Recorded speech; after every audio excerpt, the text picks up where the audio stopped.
your questions and diving a little deeper. This is the Midweek Rewind. All right, well, hey everybody, welcome to the Midweek Rewind. We took a little break last week, so if you were looking for us last Thursday, sorry we took a little bit of a week off, but it's summer and I was out of town and we just had some scheduling things, so thanks for joining us this week. And Brent's with us today. Hi, Brent. Greetings from down the hall, as always. Doing good. How are you? I'm good. It's funny, every week I always have to explain who this little guy is. So we got Star-Lord joining us today from the Guardians of the Galaxy. So hey, before we get started too deep here, I wanted to let people know the next few weeks, as we're talking about Revelation, I thought this might be a kind of series where we might have more usual. So just a reminder that if you have a question, we're taking those live and you can send them ahead of time if you want to, if you're not able to watch live. So if you have a question about what Brent talked about the previous week about Revelation, this is a great time to try to stump him live on Facebook and YouTube. So Brent, this is a fun series. I'm looking forward to spoiler alert, and I've got a lot of questions for you already. But before we get to those, you started off the service a little bit differently this past week, and you just called it your COVID tirade. So how did you start your sermon this week, and where did that come from? Why did you decide to do that? So over the last 5 whatever months it's been, 6 of COVID, it really hasn't, and it still hasn't stressed me out. It's clearly an inconvenience, but I haven't, honestly, I kept my job. My family is safe. I'm okay. But about 3 weeks ago, and I wouldn't call it discouragement, Matt.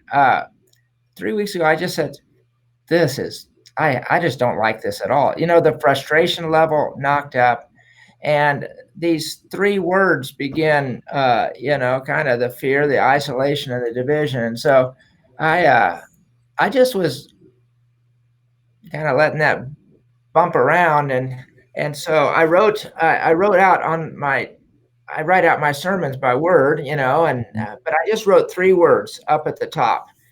And an hour ahead of the service, I said, I think I'll try this. You see, we can't really change our circumstances too easily.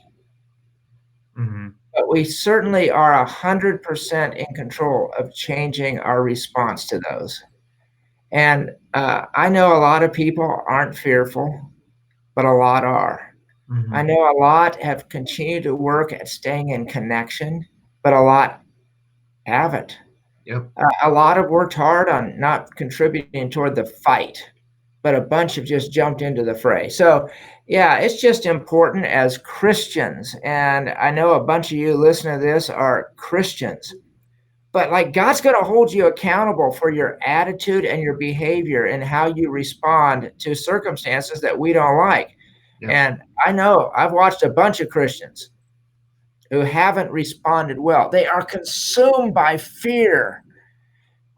I don't know. So I unleashed, I think it was encouraging in the end, mm-hmm. But it's just important that we keep at the fight. Yep. Of walking through circumstances that we don't like with a good attitude and strong morals and a godly perspective and all of that. So, yep. It was really good. If you're watching or listening now and didn't get a chance to hear that, it's on our Facebook page, or you can find it on YouTube too, I'm sure. So, yeah, it's important. Genius Matt, he just pulled out that front section and treated it so it's a standalone thing. But yeah, a bunch have watched it. Hey, before you go on, are we ready to move into Revelation? I'm ready. Are you? Okay. I want to throw a way to go out to Chloe and to Matt. So we are here with this online thing. We've just said, okay, we want to try doing some things differently. And so we've had what they call a sermon bumper. It bumps up to the front end of the sermon. And so we've had and Matt does great on this stuff. And Chloe, who's intern, but really more than that, she really helps a lot part-time here at the church. But Matt, you got a program that allows you to do, I call them cartoons or graphics or animation. And like, I was really proud of Matt and Chloe, to do all this graphics of the lightning and the earth and the river turning to blood and the trumpet and the white horse. And, it was kind of like in a Netflix logo. Spoiler alert, the good guy wins. And it was great. So anyway, so here on Facebook Live and our Midweek Rewind, I say, attaboy, attagirl to both you and Chloe. It was good. Yeah, thank you. It was a tag team effort, and Chloe Williams is very talented. So Chloe, if you're watching, way to go, because you deserve most of that credit. So, well, thank you, Brent. All right, so yeah, spoiler alert, the Revelation series, this is a fun one. I was trying to think ahead what we could talk about today. For some, it's just kind of intriguing and fun to talk about the end of the world, right? There's a million movies, there's a million books. People like to throw around ideas of what they think it's going to be like. Of course, we don't actually know what it's actually going to be like, but it's just kind of intriguing. I think people like studying Revelation because it's just weirdly kind of fun to think about what that's going to be like. It's going to be horrible, probably. There's a lot of pretty bad things that are going to happen, at least as we understand them, but it's just kind of entertaining to ponder what the end of the world is going to be like. So, and again, you thought about, we were going to do this series long before COVID. So a lot of people are saying this is the end of the world, but that's not what we're trying to say. That wasn't it might be, but we didn't intentionally drop it here. It's been on the sermon calendar for a long time. Yep. Yeah, Matt, every major religion dreams about the end and a better future. And some of them are kind of different, and I would say obviously wrong, like reincarnation, and where you're becoming a better and improved version of whatever because of your karma. Islam, Buddhism, Hinduism, Christianity, Judaism, all there's just I think it's in Ecclesiastes where it says God has put eternity in our hearts, and so apart from atheists who think we just die and we're like roadkill, there's no future, we're just laying there. Apart from atheists, which are a very, very, very, very small percentage of people throughout the ages, eternity and the future is just wired into people.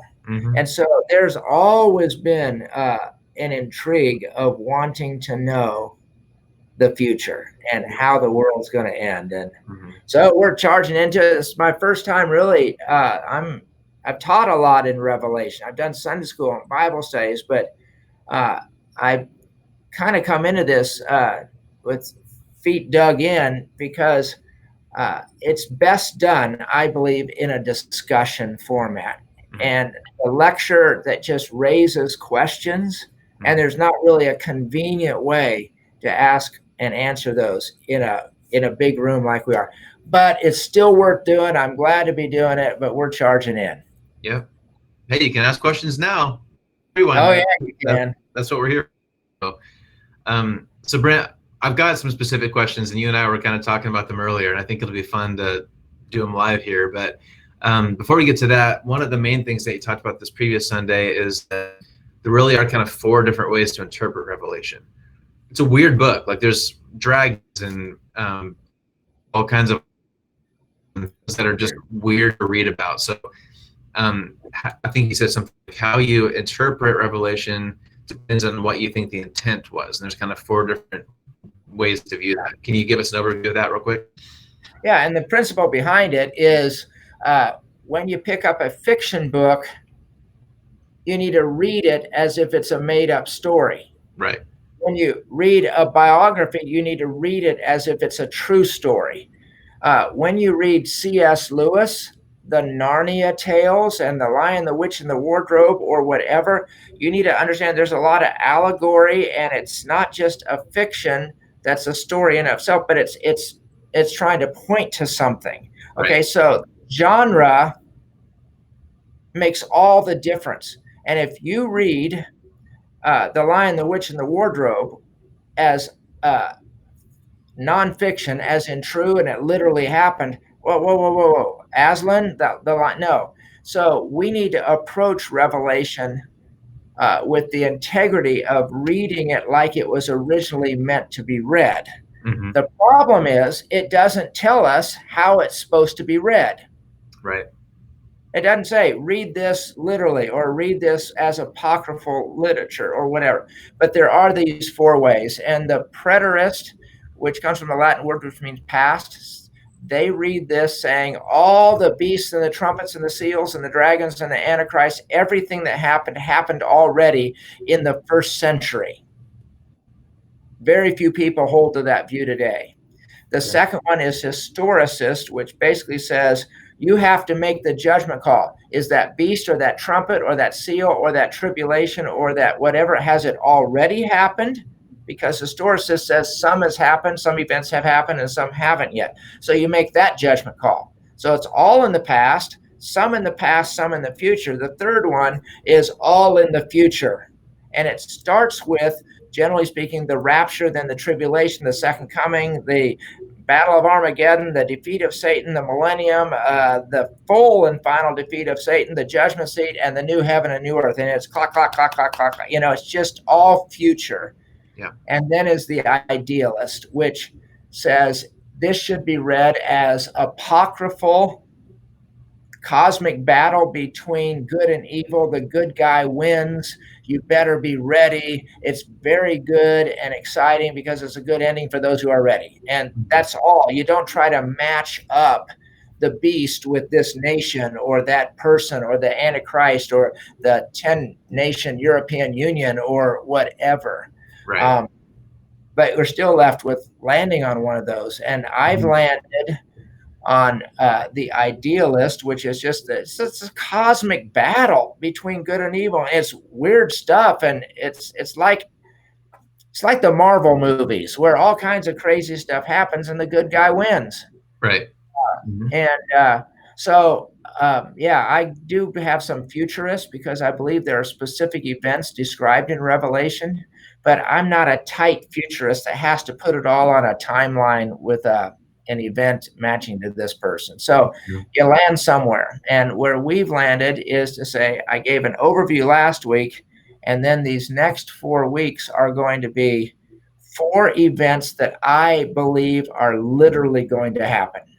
3 of them are described in Revelation, but all 4 are also described outside of Revelation in non-apocryphal literature. Just straight up writing. And so it's clearer, and I gain a confidence when my belief in a future event isn't only rooted in the apocryphal book of Revelation. It's also backed up in other places. And those 4 are the rapture, the second coming, the judgment seat, and the new heaven and new earth. So this Sunday is the rapture. But what questions do you have, Matt, for last Sunday? Well, one more clarification, just so with the idealist. So I think I get a good grasp of the futurist. Idealist, if I'm understanding you correctly, and maybe this is where you land with kind of a mix of both. Like there will be some events that actually happen, but there may not actually be a beast full of eyes that we suddenly see. But that is a symbol. Is that true? So like there are certain events, but some of the specifics might be allegorical or whatever. So in Revelation 13, verse 1, and the futurists would say that's in the period of the tribulation. It describes a beast coming out of the sea. And since it was written on the island of Patmos, which was in the Mediterranean Sea, scholars say, okay, so some beast, and it's a 7-headed, 10-horned beast, and there are crowns on each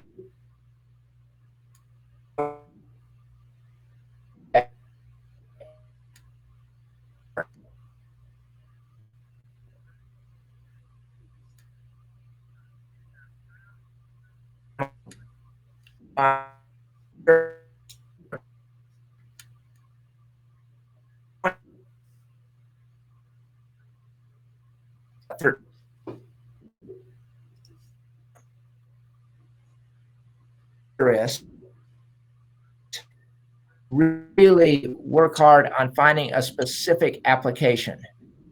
The idealist rises above that, not in a good sense necessarily, but just rises above and says, hey, that's not the point. It's a crazy picture that bad things and evil people are going to always be rising up, and Christians need to be aware. And one day, all evil is going to be defeated. So I kind of go between a quasi-idealist and a quasi-futurist. But that's just me. Yep.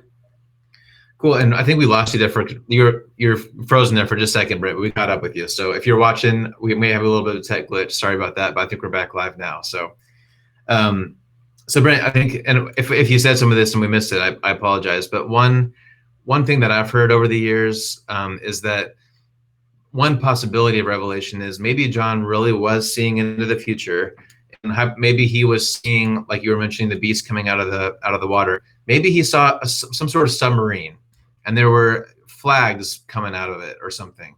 Or maybe he saw an airplane or a helicopter and thought it was a dragon. Or maybe he saw, some kind of like smartphone or some other crazy technology that we have now that 2,000 years ago seemed like some kind of magic that he wouldn't know how to describe. So he was describing it the best that he knew how, talking about dragons with eyes or whatever.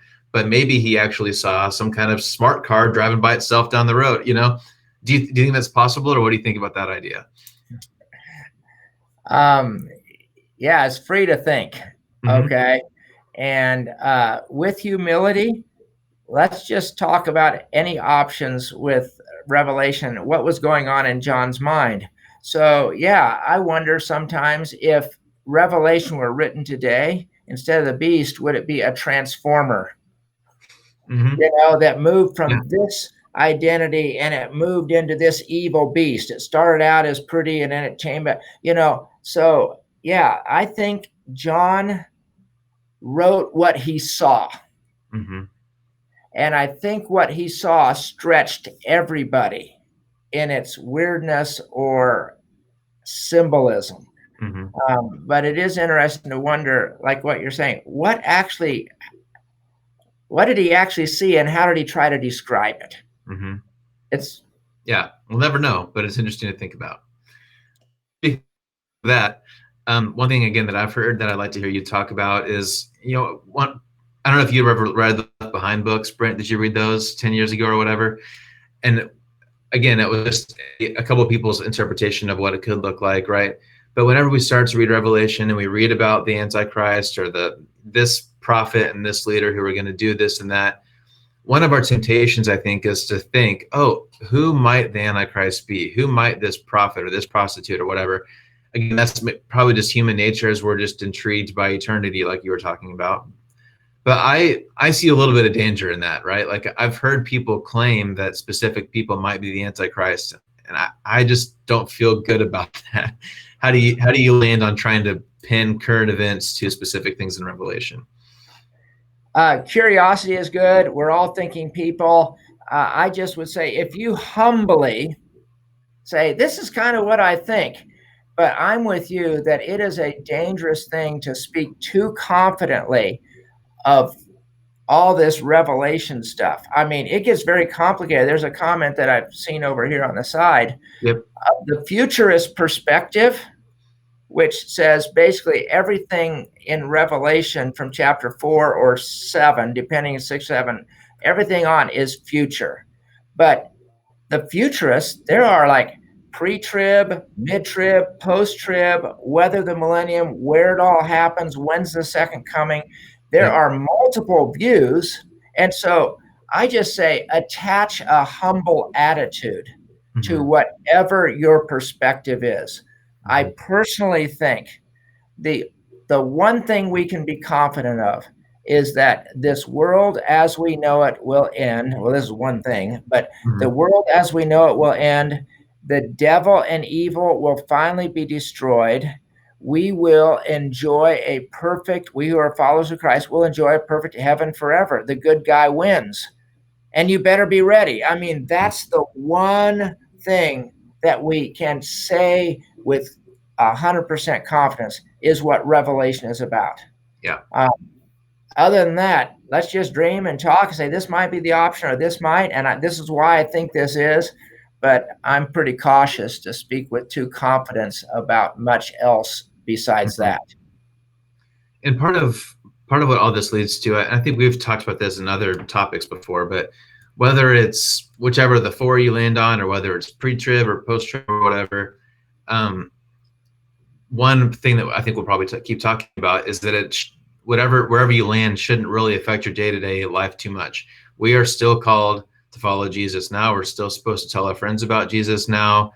So whether it's wherever we are in this timeline that none of us really understand, doesn't really affect our day-to-day or our eternity, other than we need to remember eternity and keep that in mind in our relationships. Would you agree? I mean, it doesn't, at the end of the day, it's fun to talk about, but we just need to be doing what we need to be doing wherever we land on that spectrum. Right. I had a conversation with someone this morning. I am working on my sermon. We were talking, and this person asked, so what is and it wasn't from a skeptical point of view, but this person asked, what is the application? Like how do you take Revelation and say, this is the relevant application? Because the Bible isn't for our trivia information, so we know this order of events. It's for our transformation. Okay. So this person wasn't challenging me. They just said, like, what's the application out of Revelation? And I said, well, really, there's only one application, and all 5 sermons are going to have the same application, and there's no apology for that. The one application, I believe, out of Revelation is Jesus is going to win. He's the only way. The end is going to come when you're not expecting it. You better be ready. And in 2 Peter 1, Peter writes, I'm reminding these things, other things, but I'm reminding you of these things so that even though you already know them. Well, why do we keep studying Revelation? Because on Monday we go through our whole day and we forget that could be our last day, and that the rapture could happen that day. And we ought to be telling people, and we ought to be ready. We ought to be ready for heaven or hell, and we ought to be ready. I don't want to be caught in the middle of some argument with Joan when the rapture happens. Like, that's really embarrassing. Right. Okay. So the one application all the way through Revelation is, are you ready? Get ready. The end is coming. It could come at any moment. We know how it's going to be good, but you better be on the right team. Okay. Yep. So yeah, it's fun to dream and kind of process these things, but let's not lose sight of the big idea. Yep. Okay. Well, speaking of dreaming and processing and asking weird questions, okay, if you're watching live right now, I might need your help. Okay. If you're watching live, and if what I'm about to say makes sense, you should either comment or like or something, just so I know I'm not crazy. Okay. Because Brent and I, we have an idea of where we're going to go. We don't do a ton of planning for the Midweek Rewind. Okay. So sorry to burst your bubbles that we're these perfect planners, but a lot of this is off the cuff. But today, Brent, I walked in your office and I was like, okay, I've got a question I think it'd be fun to talk about today. And I tried. And I never understood the question. I tried for a few minutes. You had no clue what I was trying to say. So I'm going to try again. Okay. I'm ready. Okay. The gist of my question is, why does the world have to end? Why couldn't life continue as it always has and as it is right now forever? So why can't our great times a million grandchildren just live on Earth for 80 years or however long, die, and either go to heaven or hell? Why does there have to be this climactic ending where the rapture, the tribulation, all this happens?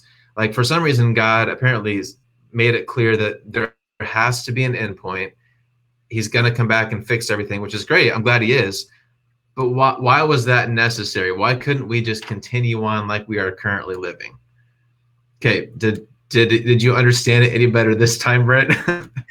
I might have. Okay. Because God, and why he's decided this, but God is not content with our current climate. So he loved the Garden of Eden pre-sin. He wants to get back to the Garden of Eden when there's no sin. where we're in perfect community.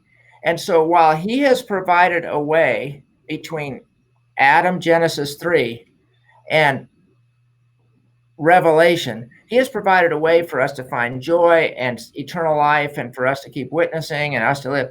That's not good enough for him. He wants to get back to the pre-fall kind of reality where we are in perfect communion with him. Now, what that means is we're going to stop having babies. We're going to stop living on earth. We're going to stop. Everything's going to stop. But he does want to defeat sin. And in Romans, it says one day he will crush Satan under our feet. Like, he's not content for it just to keep going, where everyone has a chance to believe in Jesus and then there's heaven or hell. He raises the bar. And so, yeah, maybe as someone here said this on the margin, paradise lost, paradise restored. That's the book he's writing. And it's not going to be finished until he has decided that paradise is restored. Yep.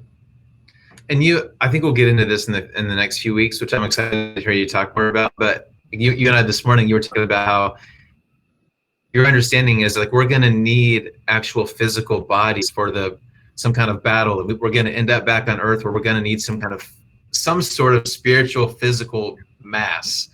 You know what I mean? Will that come up later, or do you want to? That's going to come up in this Sunday's sermon. But again, this is my understanding of what's happening. But at the rapture, and this is what this Sunday is all about, so show up. But the rapture is not just about swooping us up to heaven. It is about swooping us up to heaven and giving us heavenly immortal bodies, 1 Corinthians 15.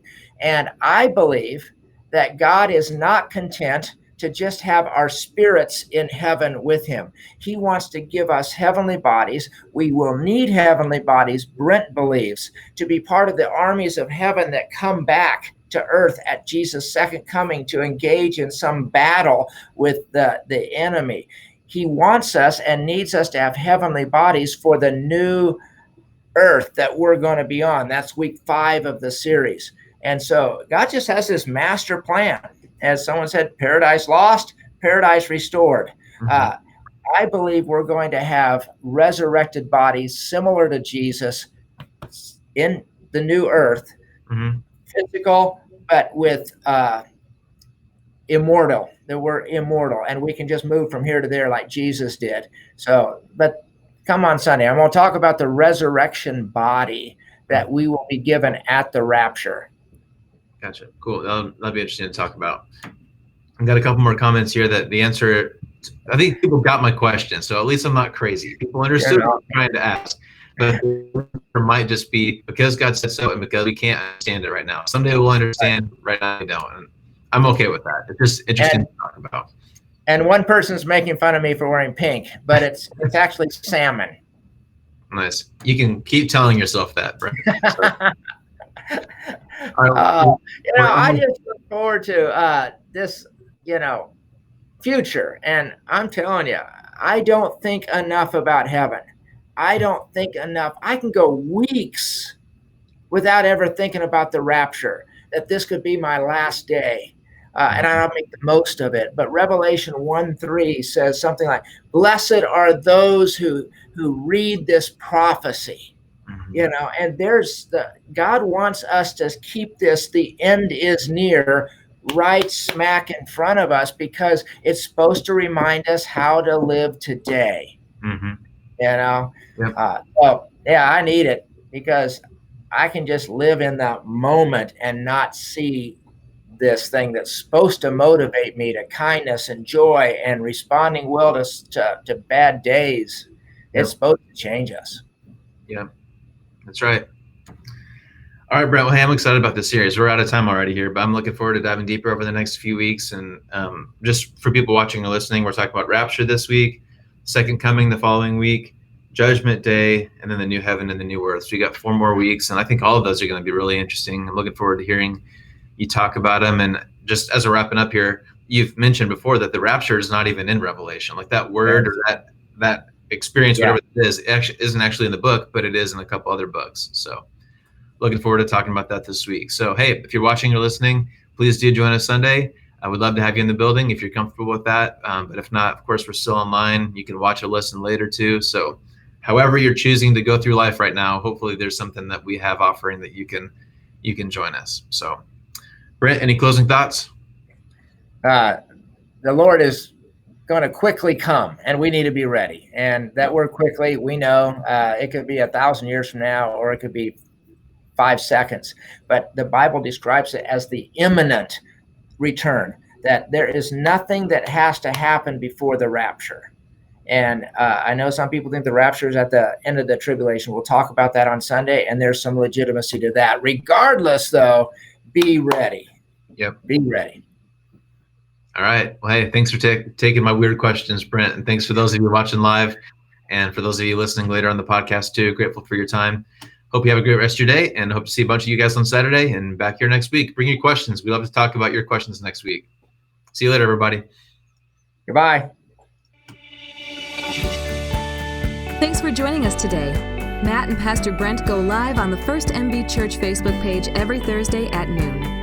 If you can't watch live, the archive is available anytime on Facebook, YouTube, or the First MB app. If you prefer to listen on the go, you can also subscribe to the podcast by searching for the Midweek Rewind in your favorite podcast provider. Thanks for joining us, and we'll see you next time on the Midweek Rewind.